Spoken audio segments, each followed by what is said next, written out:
করবার জন্য নারায়ণগঞ্জে সমন্বয়ক হাসনাত আব্দুল্লাহ তিনি গেছেন। তিনি বলছেন একটি পথসভায়, যে আমি একটু কোট করি হাসনাত আব্দুল্লাহকে, যদি আপনি না শুনে থাকেন আপনি শুনবেন, যেসব টক শো, যেসব মিডিয়া পাড়া, বিশ্ববিদ্যালয়ের শিক্ষক, বুদ্ধিজীবী, আওয়ামী লীগের মানবাধিকারের জন্য লড়াই করছেন, আপনারা এই ফ্যাসিবাদের তেল নুন ঘি খেয়ে এতদিন ফ্যাসিবাদের পৃষ্ঠপোষকতা দিয়েছেন। ফ্যাসিবাদের পক্ষে যে কলমগুলো লিখবেন সেই কলম ভেঙে দেব। ফ্যাসিবাদের পক্ষে মিডিয়া কথা বলবে, মিডিয়ার বিরুদ্ধে আমাদের অবস্থান অব্যাহত থাকবে। ফ্যাসিবাদের পক্ষে যেসব মগজ চিন্তার প্রসার ঘটাবে তাদের বিরুদ্ধে শক্ত অবস্থান থাকবে। এখন কি উমামা ফাতেমা, আমরা বা মিডিয়াতে কি বলা হবে, কি লেখা হবে, বুদ্ধিজীবীরা কি লিখবেন বা কি মানুষ চিন্তা করবে, সেটিও কি আসলে আপনারা ঠিক করে দেবেন? না, বিষয়টা একদমই এরকম না যে এখানে আমরা সবকিছু ডিসাইড করে দিব কে কি লিখবে, কে কি বলবে। এখানে 5 আগস্ট পরবর্তী সময়ে আমাদের গণমাধ্যম বলি বা আমাদের প্রতিটি সেক্টরে কিন্তু একটা বড় ধরনের সংস্কার আসার একটা কথা ছিল। আমাদের অনেকগুলো গণমাধ্যমে কিন্তু মালিকানা পরিবর্তন হয়েছে, যে সাংবাদিকতার প্যাটার্নে পরিবর্তন হয়েছে। কিন্তু বাংলাদেশে গত 15 বছরে যদি আমরা তাকাই, তাহলে গত 15 বছরে কিন্তু আমরা সুস্থ সাংবাদিকতা বা সাংবাদিকতার প্রফেশনালিজম কিন্তু সেই অর্থে দেখিনি। এটা একটা চর্চার ব্যাপার, যেটা আসলে বাংলাদেশের ক্ষেত্রে আমরা সত্যি বলতে দেখিনি। হয়তো এটা সুযোগ হয় না, এবং যখন আসলে পরিবেশটা থাকে না তখন কিন্তু আসলে এটা এই ধরনের সাংবাদিকতা চর্চা করার ধরুন আসলে কোনো স্কোপও ছিল না। এখন 5 আগস্ট পরবর্তী সময়ে কিন্তু একটা সুযোগ এসেছে এই পুরো বিষয়টাকে ঢেলে সাজানোর। বাট আমরা যদি সাংবাদিকতার প্রথম 1 মাসের প্যাটার্নটা দেখি, আগস্ট মাসে কিন্তু তখন এটা নিয়ে অনেক কথা হচ্ছিল যে শেখ হাসিনার আমলে কোথায় কি দুর্নীতি হয়েছে, কোথায় একদম ডিটেলস ধরে ধরে কিন্তু তখন রিপোর্টিং হচ্ছিল। বাট সেপ্টেম্বর যেতে না যেতেই পুরো, এখন যদি আপনি পুরো গণমাধ্যমের রিপোর্টিং এর প্যাটার্ন গুলো দেখেন, এখানে কিন্তু জুলাইয়ের আগে শেখ হাসিনার গত 15 বছরে, তবে শুধু শেখ হাসিনার গত 15 বছরে না, এখানে বাংলাদেশের যা যা দুর্নীতি হয়েছে, এখানে বাংলাদেশে কিভাবে আসলে ধরেন অনেক মানুষের তো গুম হয়েছে, গুমগুলা নিয়ে রিপোর্টিং কিন্তু অনেকখানি কমে গেছে। এখন 15 বছর তো খুব কম সময়, কম সময় না, মানে মানে কি বলবো, যে খুব কম ঘটনাবহুল সময় তো আসলে ছিল না। এবং এগুলা নিয়ে ইন ডিটেলস রিপোর্ট করার মতো অনেক সুযোগ কিন্তু এখানে আছে। এটাও যেমন সত্য, আবার এখানে সাংবাদিক ধরেন এখানে আমাদের যারা গণমাধ্যম গুলো আছে, তাদের তাদের রিপোর্টিংটা যাতে স্বতঃস্ফূর্ত ভাবে তারা করতে পারেন, এক পলিটিক্যাল পার্টি থেকে আরেক পলিটিক্যাল পার্টিতে যাতে ন্যারেটিভটা এখানে শিফট না হয়ে যায়, এই বিষয়গুলো মাথায় রাখাটা জরুরি। তবে অবশ্যই যেহেতু এখানে গণমাধ্যমের ক্ষেত্রে অনেক ধরনের রুলস এন্ড রেগুলেশন কিন্তু সারা পৃথিবী ব্যাপী আছে। শেখ হাসিনা সরকার যখন গণমাধ্যমের স্বাধীনতার ক্ষেত্রে বারংবার তারা হস্তক্ষেপ করতে যায়, এটা কিন্তু তাদের জন্যই পুরো পরিকল্পনাটা ব্যাকফায়ার করে। Because at the end of corona শেষ হতে হতে পুরো ওয়েস্ট কিন্তু তাদের এগেইনস্টে চলে গিয়েছিল, বিকজ ফ্রিডম অফ স্পিচ তাদের জন্য অনেক বড় একটা বিষয়। কিন্তু বাংলাদেশে এই অভ্যুত্থানের পরে আমরা সবাই কিন্তু গণমাধ্যমের যে স্বাধীনতা, সুস্থ সাংবাদিকতা চর্চা, এবং একটা হচ্ছে অ্যান্টাই পলিটিক্স, শুধুমাত্র হচ্ছে আমি বিরোধিতার পলিটিক্সটা করলাম বা বিরোধিতার সাংবাদিকতা করলাম। আরেকটা বিষয় হচ্ছে যে আমি যে প্রসঙ্গ সেটাকে অ্যাজ ইট ইজ তুলে আনলাম। আরেকটা হচ্ছে এখানে ইন্টেনশনটা কি, মানে আমি যখন একটা সাংবাদিকতা করি এটা ইন্টেনশনটা কি। হয়তো আপনি আরো এই বিষয়গুলোকে সংজ্ঞায়িত করতে পারবেন, আমার থেকে অনেক বেটার সংজ্ঞায়িত করতে পারবেন, যেহেতু আপনারা অনেক বছর ধরে জার্নালিজম করছেন এবং জার্নালিজম এথিক্স গুলো আপনারা আরো বেটার জানেন। তবে এখানে আমরা একটা জিনিসের যেটা শিকার হচ্ছি, যে মানে যখনই এখানে কথা বলতে যাচ্ছি তখনই কিন্তু আবার একটা আচ্ছা ওয়েল মানে কি বলবো, আমরা অনেক বেশি অ্যান্টি গণমাধ্যমের স্বাধীনতা হস্তক্ষেপ করছি, এভাবে পুরো জিনিসটাকে র্যাপ আপ করে ফেলা, পুরো জিনিসটাকে ওরকম একটা ফ্রেমওয়ার্কে দেখা যে পুরো জিনিসটাই হচ্ছে যে একটা গণমাধ্যমের স্বাধীনতা হচ্ছে না। কারণ কিন্তু বিষয়টা এটার ফলে কিন্তু এরকম না যে, বিষয়টা কিন্তু মোটেও এরকম না যে আমরা গণমাধ্যমকে হুমকি দিব বা গণমাধ্যমের যে কাজ করার স্পিয়ার সেটাকে আমরা বাধাগ্রস্ত করব। যদি কোনো কথা থাকে এটা খোলাখুলি একদম ওপেন মিডিয়াতেই বলা যায়। ইটস নট, মানে আমি যা বুঝি সেটা হচ্ছে বাংলাদেশের বর্তমান পলিটিক্স হচ্ছে ওপেন পলিটিক্স হতে হবে। কারণ বাংলাদেশের জনগণ এখন আর আগের মতো লুকাছাপা পছন্দ করে না এবং অনেক বেশি পলিটিক্যাল আগের তুলনায়।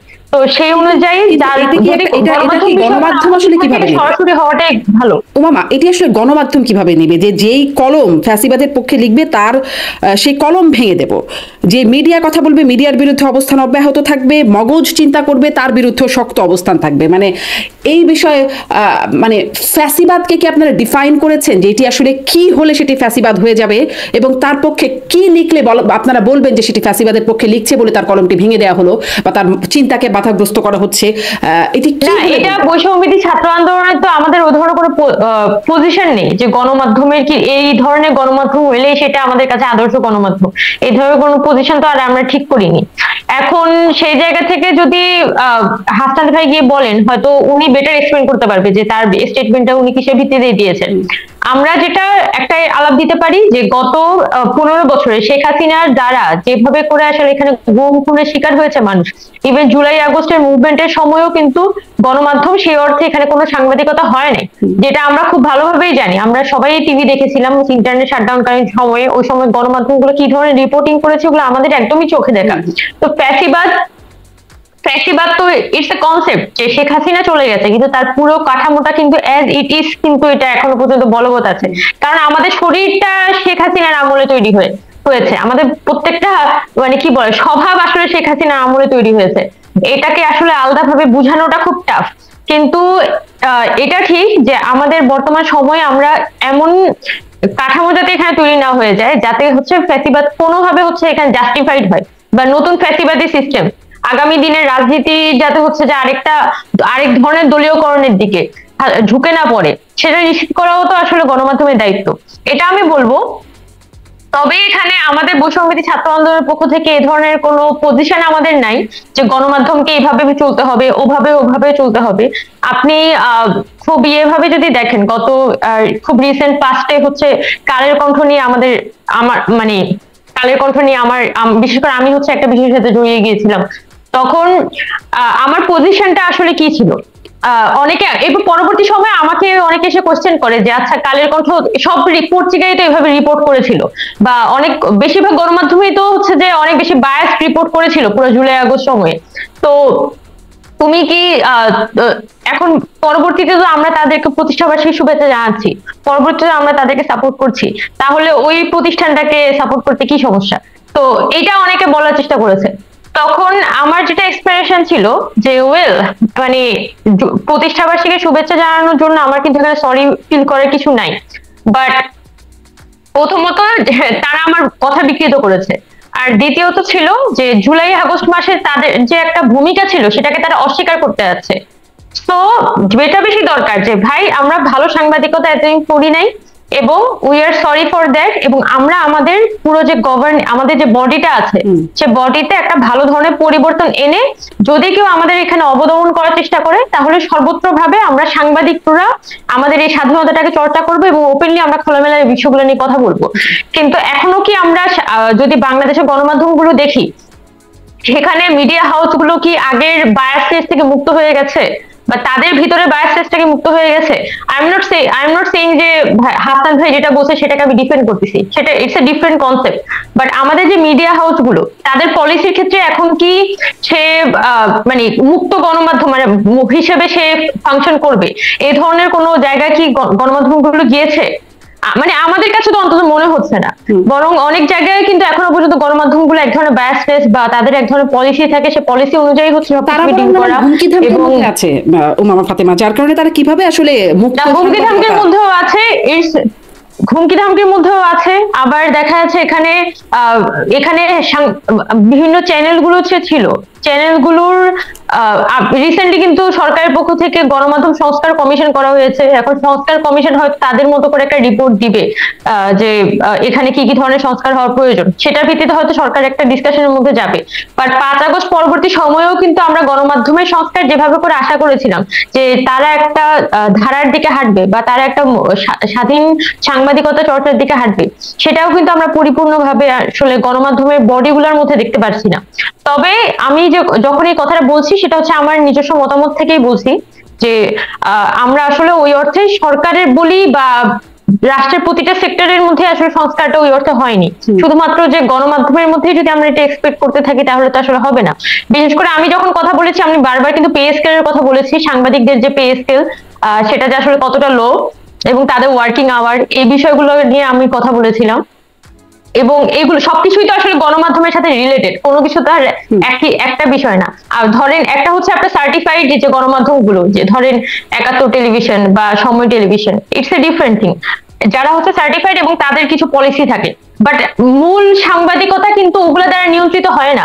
আপনি যদি ফেসবুকে যান তাহলে দেখবেন যে মানে কোটি কোটি সাংবাদিক ফেসবুকে, এবং উইদাউট, এবং মানে কোটি কোটি পেজ, এবং ফ্রিল্যান্সার সাংবাদিক যেটা, এবং সেটার কোনো ধরনের আসলে আমি মনেও করি না এটা খুব বেশি রেগুলেট করা উচিত।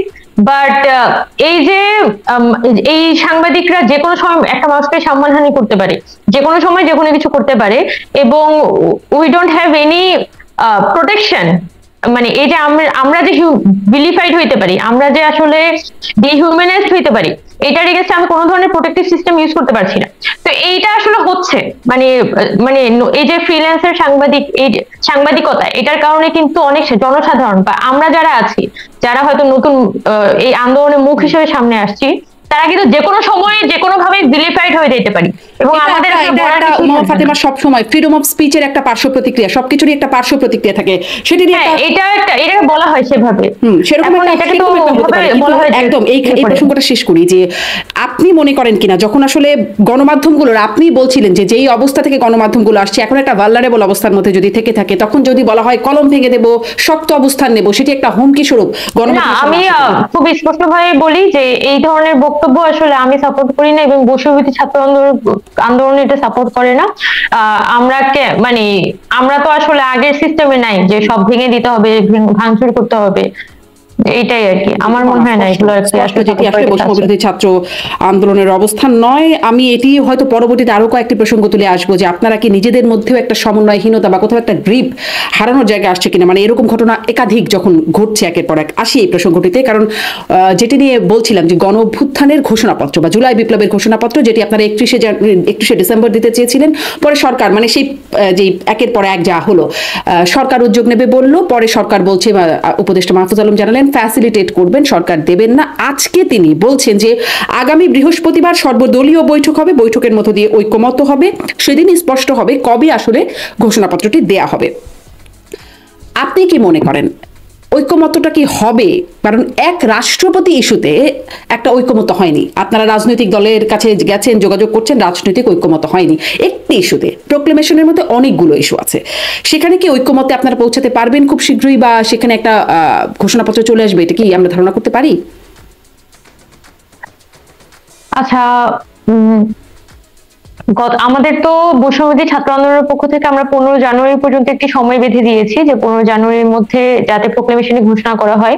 প্রথমে কিন্তু উপদেষ্টাদের পক্ষ থেকে প্রপার কোনো ডেট বলা হয়নি বা প্রপার কোনো প্রসেসও বলা হয়নি যে তারা প্রোক্লেমেশন ঘোষণার দিকে হাঁটছে। যেটা লাস্ট যখন উপদেষ্টা মাহফুজ আলম উনি যখন কথা বলেন, তখন কিন্তু তার কথা এটা স্পষ্ট হয়ে ওঠে যে সরকার এখনো কিন্তু কোনো একটা মানে প্রপার প্রসেসের মধ্যে ঢুকেনি। বাট আজকে উনি যখন কথা বলছিলেন, উনি কিন্তু খুব প্রিসাইসলি বলেছেন যে সকল রাজনৈতিক সংগঠনগুলোকে নিয়ে তারা একটা ঐক্যমতে পৌঁছানোর চেষ্টা করবে। So it's a very positive news. এবং আমরা বৈষম্যবিরোধী ছাত্র আন্দোলন যেহেতু আগামীকাল 15 জানুয়ারি আমরা বসে আসলে নিজেদের মতো বসে এই ব্যাপারে ডিসিশন নিব যে আমরা কিভাবে করে সামনে প্রসিড করব। তবে এখানে আমি একটা যে জিনিসটা বলতে চাই, রাষ্ট্রপতি ইস্যুতে রাষ্ট্রপতি sir just wait a second.